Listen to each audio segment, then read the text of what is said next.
Hello दोस्तों, नमस्कार। हम एक गीत गावे जाते हैं, नाच गीत। आप लोग के अच्छा लगे तो ज़रूर लाइक सब्सक्राइब करो और कमेंट में बताई। और आपन थोड़ा सा प्यार हमके भी आप लोग दे दे दोस्तों, और हमें भी सपोर्ट करब और हमें भी आप लोग आगे बढ़ाई। अरे आजमगढ़ में फंस गईले सोनार छोटी ना नदी। अरे आजमगढ़ में फंस गईले सोनार छोटी ना नदी। सोनार छोटी ना नदी, सोनार छोटी ना नदी। अरे आजमगढ़ में फंस गईले सोनार छोटी ना नदी। अरे सोनरा देखी हमके मुस्की मारे छोटी ना नदी। सोनरा देखी हमके मुस्की मारे छोटी ना नदी। गलियां बिचमा ससुरु बाटे खाड़ छोटी ना नदी। अरे गलियां बिचमा खाड़ मोरे ससुरु छोटी ना नदी। अरे आजमगढ़ में बस गईले सोनार छोटी ना नदी। अरे आजमगढ़ में बस गईले सोनार छोटी ना नदी। अरे हमरा के देख के बाजजवा मुस्की मारेला। अरे हमरा के देख के बाजजवा मुस्की मारे छोटी ना नदी।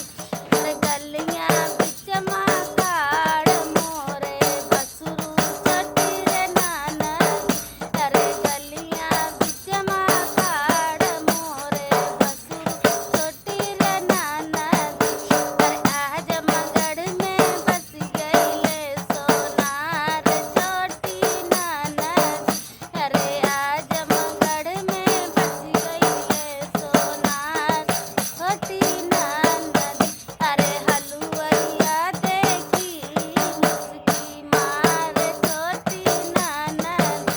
अरे हलुवैया देखी के हमके मुस्की मारे छोटी ना नदी। अरे गलियां बिचमा खाड़ मोरे देवरू छोटी रे ना नदी। अरे गलियां बिचमा खाड़ मुस्की गलियां बिचमा खाड़ मोरे देवरू छोटी रे ना नदी। अरे आजमगढ़ में बस गईले सोनार छोटी रे ना नदी। अरे आजमगढ़ में बस गईले सोनार छोटी रे ना नदी। गए बरवा देखी हमके मुस्की मारे छोटी रे ना नदी। बरवा देखी हमके मुस्की मारे छोटी रे ना नदी। रे गलियां बिचमा खाड़ सैया हमके अखिया देखावे रे ननदी। गलियां बिचमा खाड़ सैया हमके अखिया देखावे रे ननदी। हमके अखिया देखावे रे ननदी। आजमगढ़ में बस गईले सोनार छोटी रे ना नदी। अरे आजमगढ़ में फंस गईले सोनार छोटी रे ना नदी। तो दोस्तों, हमार गीत आप लोग पूरा सुनब, हमें भी आप लोग सपोर्ट करब।